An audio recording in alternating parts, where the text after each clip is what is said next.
Oke, Assalamualaikum warahmatullahi wabarakatuh. Perkenalkan, nama saya Dion Gutawa.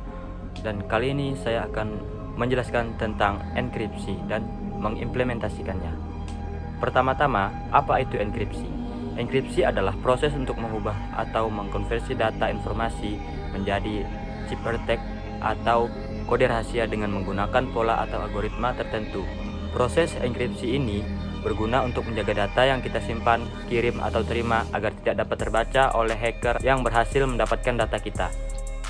Jadi, enkripsi itu terbagi menjadi dua, enkripsi simetris dan asimetris. Yang pertama, enkripsi simetris. Metode ini menggunakan satu kunci yang sama untuk proses enkripsi mengubah data dan deskripsi mengembalikan data. Contoh algoritma yang populer adalah AES atau Advanced Encryption Standard. Algoritma ini yang paling banyak digunakan saat ini, termasuk oleh pemerintahan AES. Yang kedua ada Triple DES, penerus dari DES atau Data Encryption Standard yang lebih tua. Yang kedua ada enkripsi asimetris. Metode ini menggunakan sepasang kunci yang berbeda dan saling berhubungan secara matematis. Contoh algoritmanya ada RSA atau Reverse Shamir Element. Algoritma yang paling umum digunakan untuk mengamankan koneksi internet seperti HTTPS, dan yang seterusnya ada ECC atau Ecliptic Curve Cryptography. Jadi, misalkan kita mengirim data berupa teks halo, teks ini disebut data plain text atau data asli yang belum dienkripsi. Nah, dengan enkripsi, data tersebut akan dikonversi menjadi ciphertext, misalnya menjadi seperti ini. Teks ini tentunya tidak akan dapat terbaca oleh manusia. Dengan begitu, meskipun hacker berhasil mendapatkan data kita, ia tetap tidak dapat memahami maksud dari data itu. Lalu, bagaimana mengubah data tersebut menjadi data yang asli? Nah, di sini kita kembali berkenalan dengan istilah baru lagi, yaitu deskripsi. Jika enkripsi mengubah plain text menjadi ciphertext, maka deskripsi adalah kebalikan dari enkripsi, yaitu mengubah ciphertext menjadi plain text.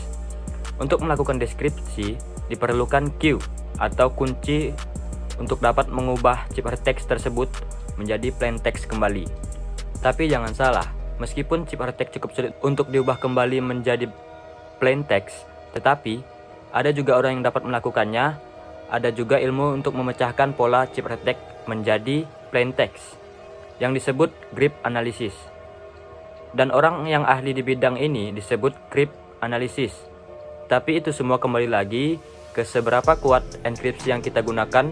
Jadi penting untuk memastikan bahwa enkripsi yang kita lakukan benar-benar kuat dan tidak mudah untuk dipecahkan, agar data-data kita dapat terjaga kerahasiaannya. Akan tetapi, hampir semua perusahaan besar sudah menerapkan metode enkripsi ini. Bahkan ada juga enkripsi yang bahkan programmernya pun tidak dapat memecahkan ini. Kita sebut enkripsi end-to-end. Biasanya, enkripsi ini kita temui di aplikasi obrolan online seperti WhatsApp, Telegram, Facebook, dan lain-lain. Dengan begitu, privasi kita akan terjaga keamanannya. Nah, dari kesimpulan semua tadi, tujuannya adalah untuk menjaga kerahasiaan data yang disimpan, dikirim, atau diterima, sehingga tidak dapat dibaca atau dipahami oleh pihak yang tidak berwenang, seperti peretas atau hacker, meskipun mereka berhasil mendapatkan data tersebut.